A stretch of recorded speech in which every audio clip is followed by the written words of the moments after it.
ఇది కాదు, వాళ్ళకు వచ్చే ఓట్లలో పావంతు కూడా వీళ్ళు సాధించలేరు. నేను చెప్పినట్టు వీళ్ళు భవిష్యత్తులో ప్రెజర్ గ్రూప్ గా పనికొస్తారు.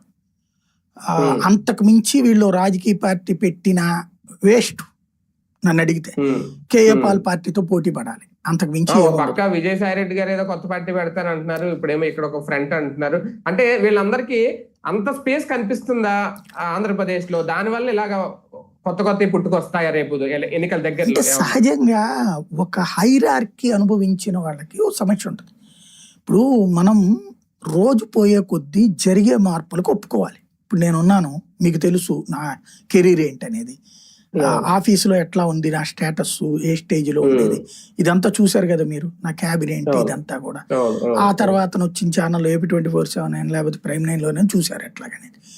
ఇప్పుడు కాలం మారింది. మారినప్పుడు ఆ పేపర్లు, ఆ టీవీలకి వాల్యూ లేదు అని నేను అనుకున్నాను.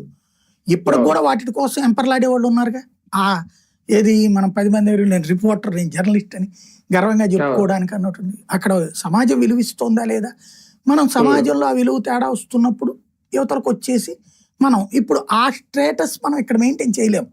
ఇప్పుడు మన ఆఫీస్ ఉంటుంది, మన క్యాబిన్ ఉంటుంది, కానీ ఒక దీని లెక్కన ఉండదు కదా.